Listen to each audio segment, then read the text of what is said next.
Mudah-mudahan setiap sholawat yang kita bacakan Bapak Ibu menjadi syafaat bagi kita nanti pada hari kiamat.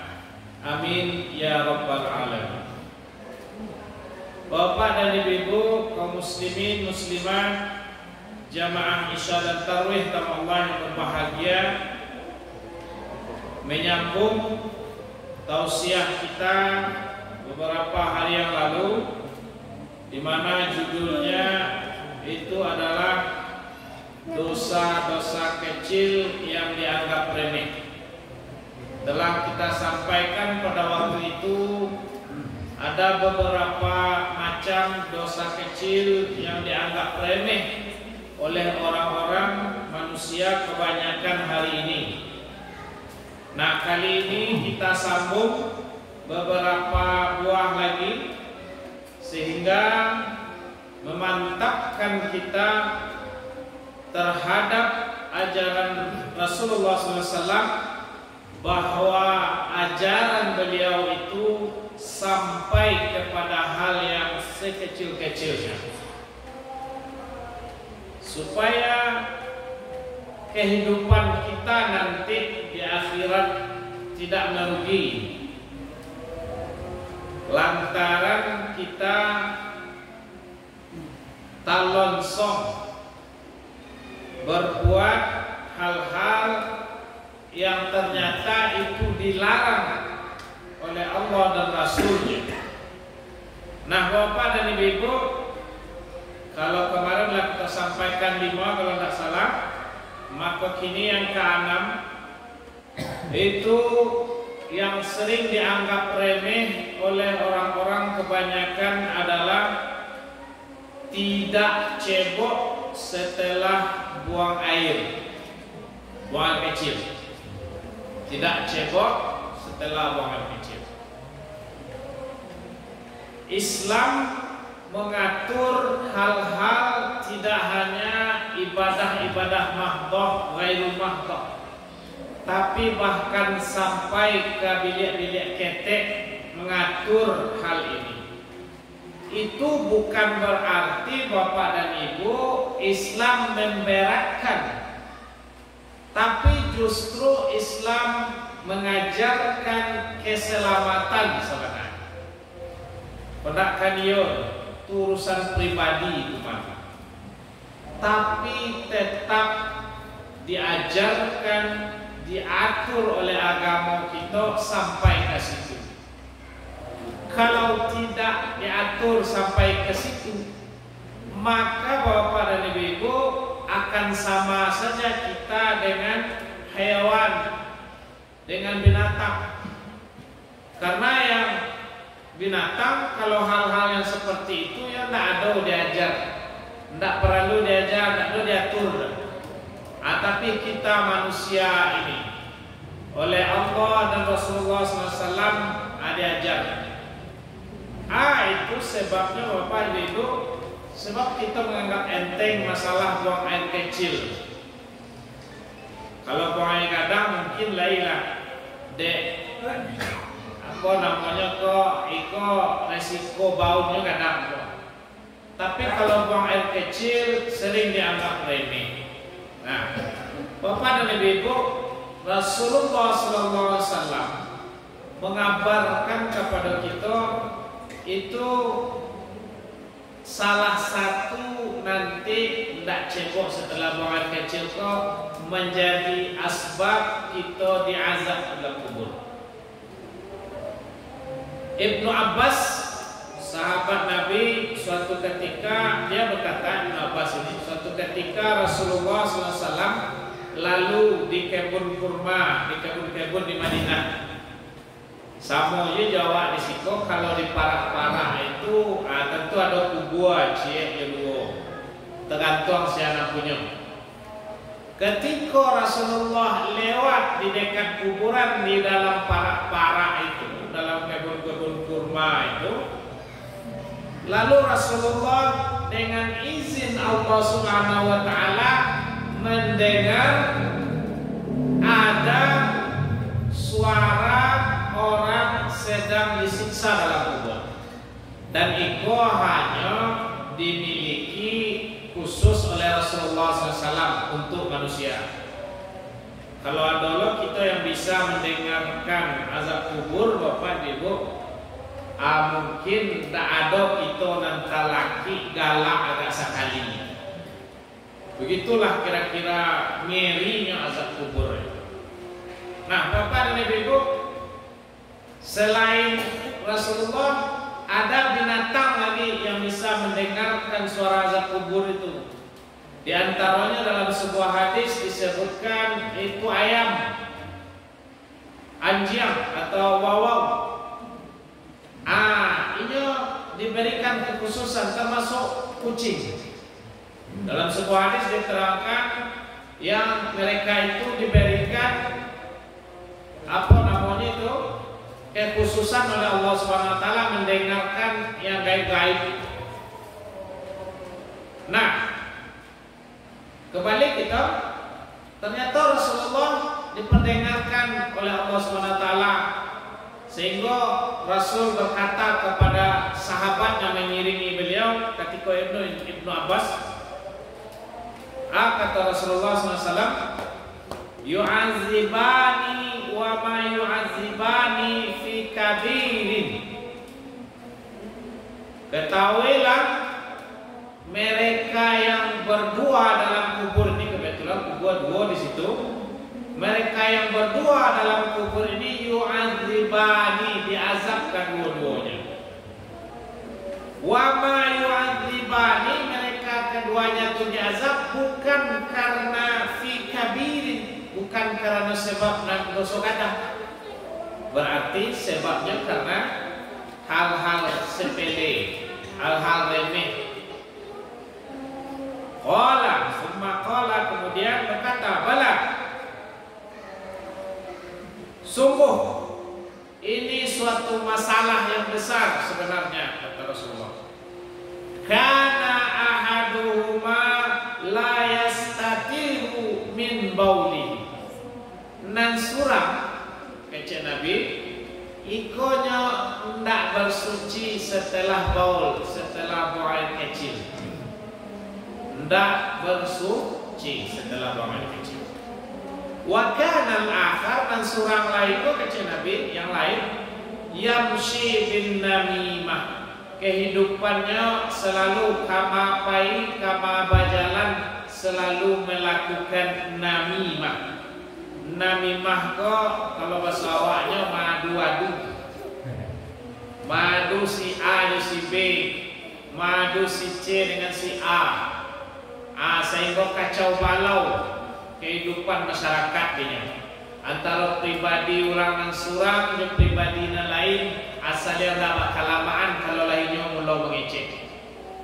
Nah, dua yang dikubur ini, kata Rasulullah SAW, yu'azibani wa ma yu'azibani fi kabir, diazab bukan karena dosa besar, tapi karena yang pertama tidak bersuci, dan kedua karena mereka kamapai kurang ko selalu madu domba saja karajunya.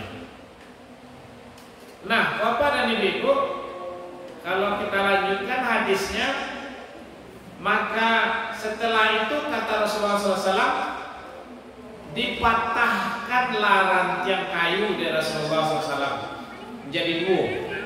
Diambilnya cie dipatahkan menjadi dua.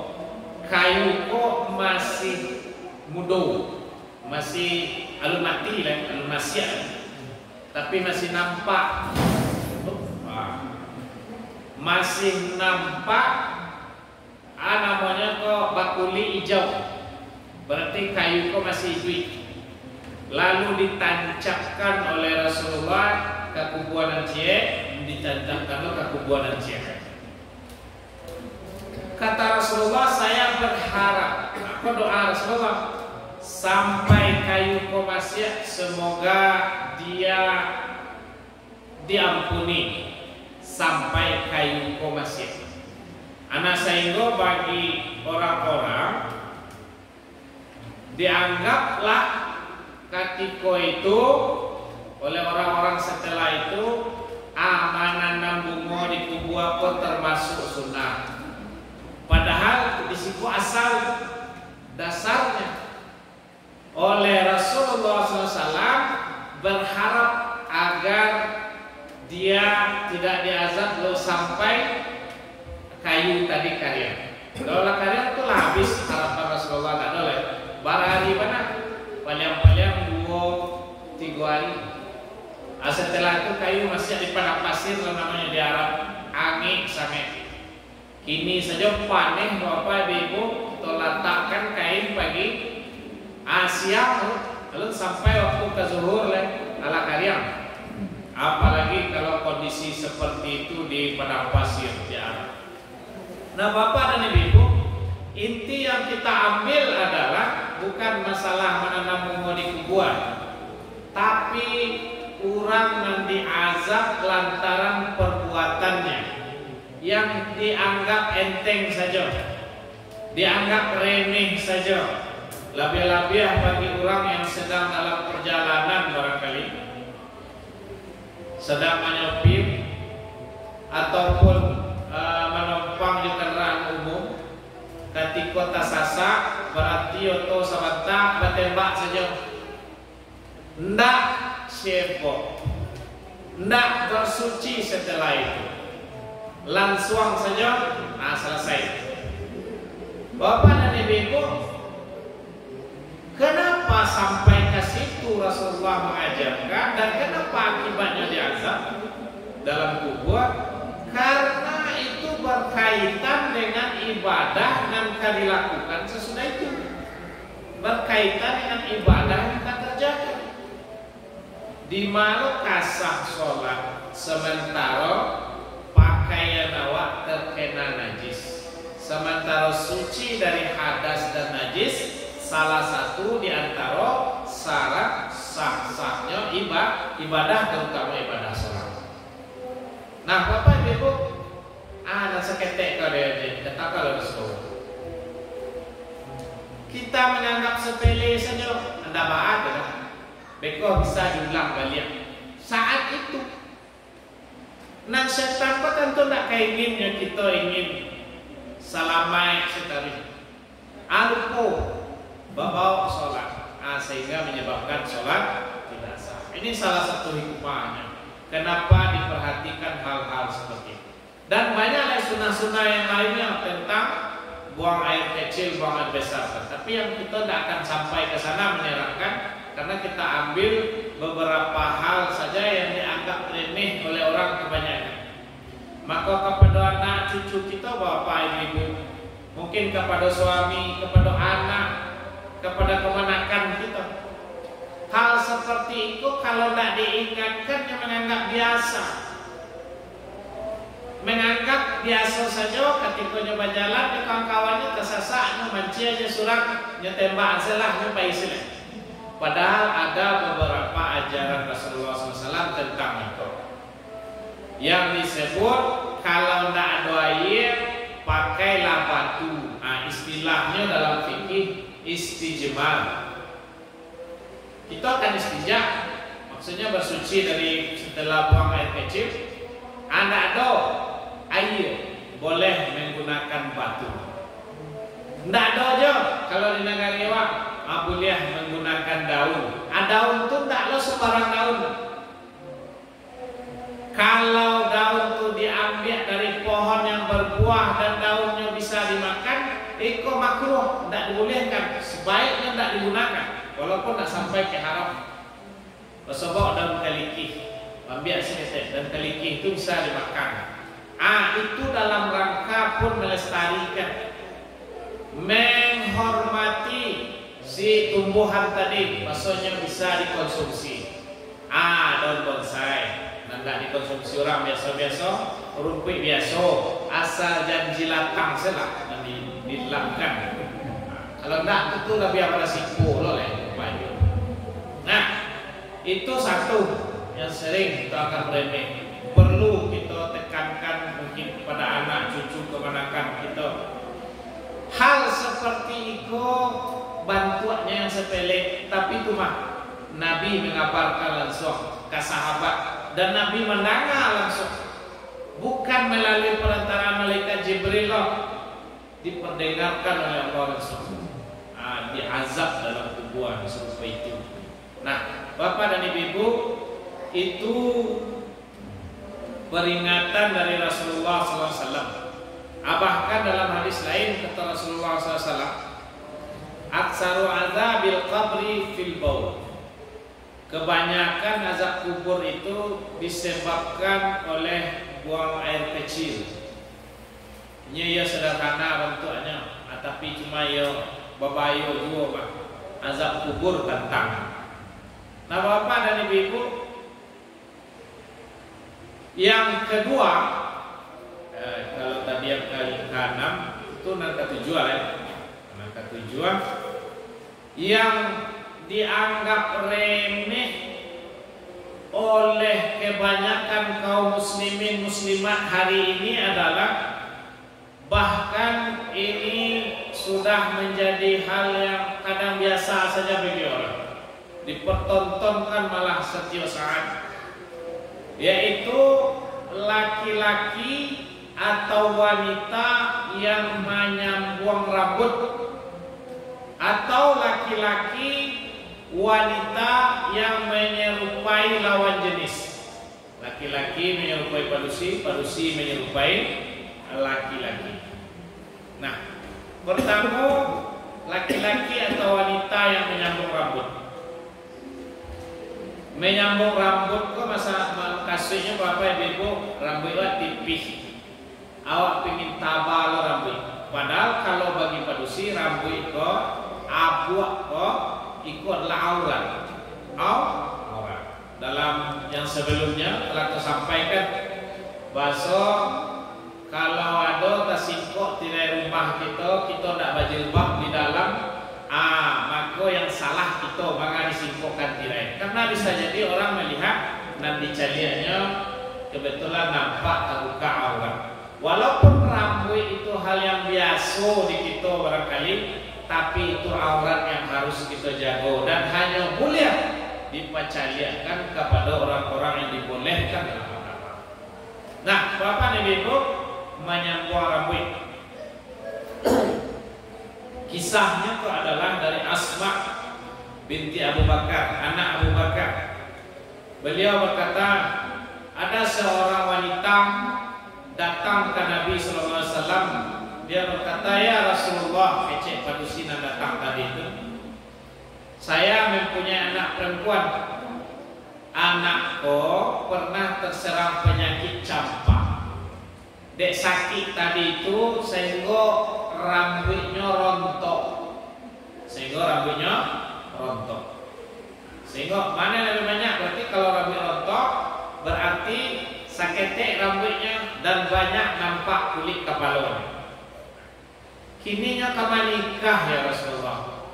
Abu liahkah Abu sambung rambutnya. Kece ibu dan punya anak rambutnya rontok tadi itu. Kata Rasulullah SAW, la'anallahul wasilah wal mustausilah. La'ana Allah melaknat wasilah, perempuan yang menyambung rambut dan minta disambungkan rambut. Kenapa itu Bapak Ibu? Dipahami ini karena merubah takdir ketentuan Allah Subhanahu wa taala. Ingat, ada beberapa hal di bagian tubuh kita kok nan sabana dilarang untuk dirubah. Terutama alis mata. Bapak Ibu, alis mata. Lalu rambut. Selebihnya tidak dikategorikan, kecuali beberapa hal yang diikhtilaf berbeda beberapa ulama. Masalah jadwal umpamanya itu masih berbeda.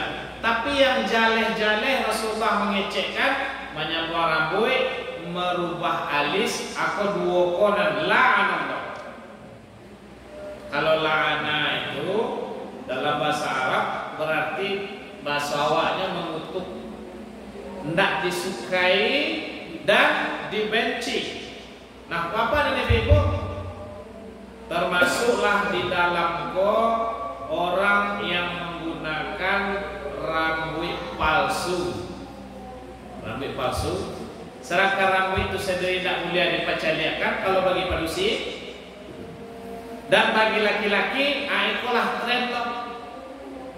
Hanya untuk konten, untuk menghibur orang, pakai baju padusi.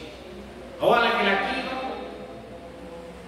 lalu pakai rambut palsu, mengecek bagai mulai yang tangan. Tentu kolah laki-laki dan menyerupai padusi. Dilaknat oleh Rasulullah SAW dan Allah Subhanahu Wa Taala. Bapak dan Ibu, kenapa? Karena manusia diciptakanlah sesuai dengan fitrahnya. Fitrah kok bukan berarti suci. Fitrah kok adalah potensinya. Padusi dengan segala kebiasaan padusinya berlaku kayaknya. Laki-laki dengan segala kebiasaan laki-lakinya berlaku kayaknya. Maka tidak bisa melampaui batas itu. Kalaulah melampaui batas itu, berarti lah karena di hadis yang telah disebutkan kita tadi, la'anallahu wasilah wal mustausilah. Itu menyambar gue. Kemudian Allah pun melaknat dan serupa itu. Nah, Bapak dan Ibu, itu adalah fitrah yang Allah berikan. Maka jaga, pelihara, jangan laki-laki ke padusi-padusian, atau sebaliknya jangan laki-laki jangan padusi menjadi laki-laki. Sifat bukan karajo. Bapak Ibu, kita bateri ikut sifat parangai kalakuan, bukan karajo. Kalau karajo itu mah pada masa Rasulullah SAW, dan suami istri sama-sama bakarajo, sama-sama mencari kayu bakar, sama-sama magaleh, itu dibolehkan. Tapi kalau sifat parangai menyalahi fitrah, menyalahi ketentuan, awak diciptakan sebagai padusi, ingin menjadi laki-laki, atau sebaliknya, awak diciptakan sebagai laki-laki, ingin pula menjadi padusi. Padahal beban itu sudah ada masing-masing bapaknya. Ini yang dilarang pada dasarnya, bukan karajon. Kalau karajon akan disambut berarti apa-apa, kan nggak biasa kau masak.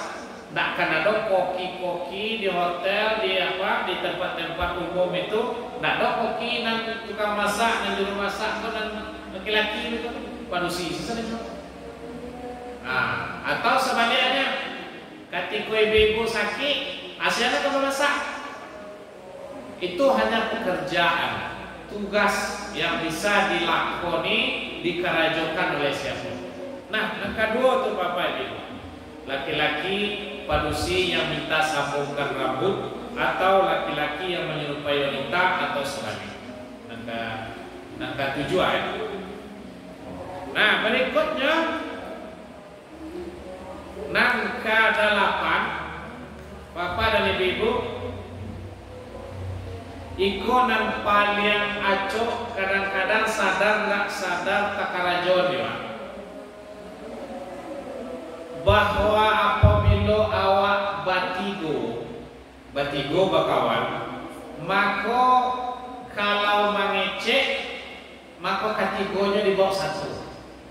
Jangan awak berdua jom kawan si A, si B, si C kok talengahkan.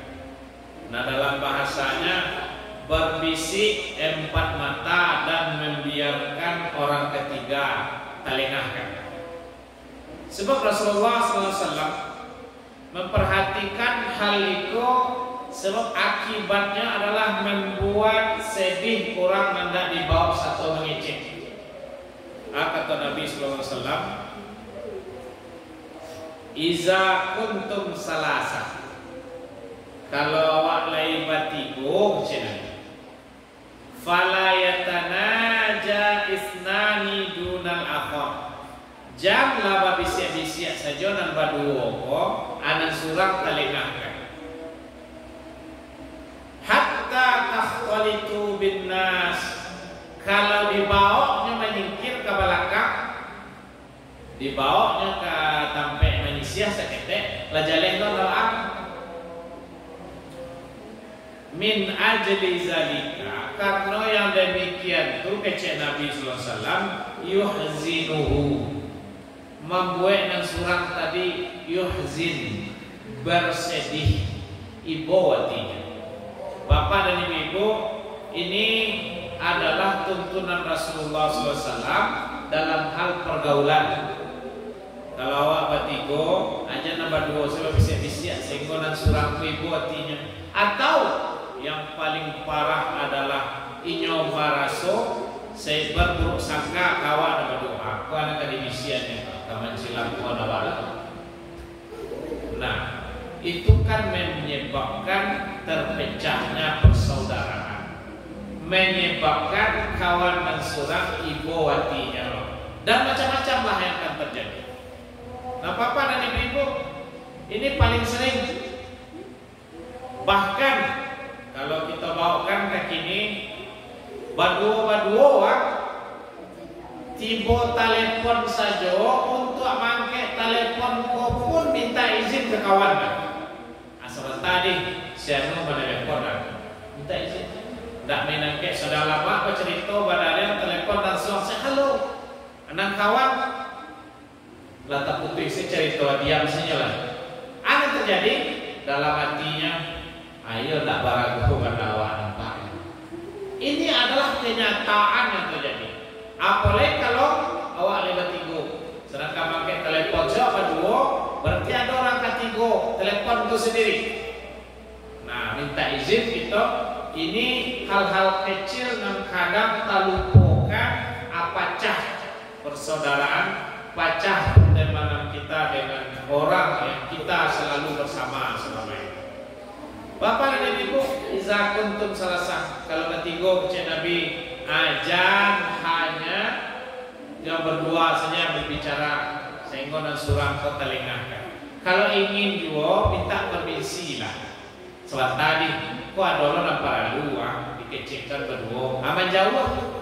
Tidak maaf karena dia sudah diberitahu dan dia merasa sudah aman.